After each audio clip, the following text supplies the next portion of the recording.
ধন্যবাদ। প্ৰথমতে মই আপোনালোকৰ ধন্যবাদ জ্ঞাপন কৰিছোঁ। যিহেতু আমাৰ কেন্দ্ৰীয় সমিতি সদৌ অসম মায়ামায়া সাংস্কৃতিক সমাজ আমাৰ কেন্দ্ৰীয় গঠন হৈ আছে।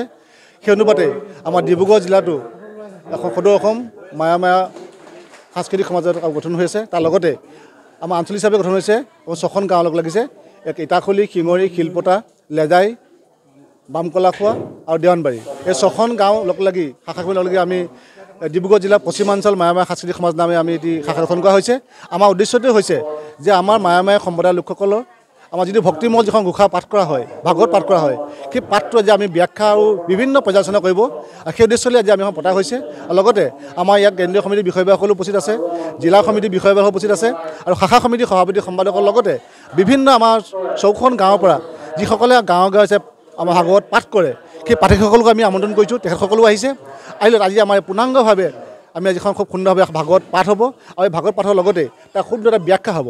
আৰু ইয়াত আমাৰ কিছুমান উদ্দেশ্য আছে কি যে আমাৰ বিভিন্ন গাঁৱত আমাৰ এই ভাগৱত পাঠৰ ক্ষেত্ৰত আমাৰ সুৰ সঞ্চাৰবিলাক বিভিন্ন অমিল হয়। লগতে আমাৰ গায়ন বায়নৰ ক্ষেত্ৰতে আমাৰ বিভিন্ন ঘাটে মাতে যি থাকে প্ৰায় অমিল হয়। কিন্তু আমাৰ সম্প্ৰদায় মায়ামায়া সম্প্ৰদায় আমি সকলোবিলাক কেনেকৈ আমি এক কৰিব পাৰোঁ, আমাৰ উদ্দেশ্য সেইটোৱে হৈছে যে আমি ভাগৱত ভাগিও সুন্দৰভাৱে আমাৰ যি সুৰ সঞ্চাৰবিলাক আমি যাতে এক কৰিব পাৰোঁ, লগতে আমাৰ যিবিলাক গায়ন বায়নৰ ঘাট মাত তালবিলাকো আমি যাতে এক কৰিব পাৰোঁ। এই সকলো চিন্তা চৰ্চা কৰি আজি আমাৰ এই অনুষ্ঠানটো আয়োজন কৰা হৈছে। আৰু এই ক্ষেত্ৰত যে সকলো আমাৰ পূৰ্ণ সহযোগিতা আগবঢ়াইছে। আমি আশা কৰিছোঁ নিশ্চয় আমাৰ এই অনুষ্ঠানটো সুন্দৰ হ'ব। আৰু লগতে আমাৰ মায়ামায়া সম্প্ৰদায়ৰ লোকসকলে আৰু সাংস্কৃতিক সমাজেও আমি বিভিন্ন ক্ষেত্ৰত আমি পদক্ষেপ ল'ম বুলি আমি আশা কৰিছোঁ। আৰু সকলোকে মই ধন্যবাদ জনাই ডিব্ৰুগড় জিলা পশ্চিমাঞ্চলৰ যিখিনি মায়ামায়া সাংস্কৃতিক সমাজৰ যিটো আঞ্চলিক সমিতিৰ যোগেদি আজি যিটো এইটো অনুষ্ঠান পতা হৈছে, ইয়ালৈ আমাৰ বিভিন্ন গাঁৱৰ মায়ামায়া সম্প্ৰদায়ৰ লোকসকল আহিছে। আমাৰ ভাগৱত পাঠ হ'ব আৰু ইয়াতে আমাৰ সুন্দৰভাৱে আমাৰ মায়ামায়া সমাজৰ যি মানে ধৰি লওক নীতি নিয়ম এই সকলোখিনি আলোচনা হ'ব।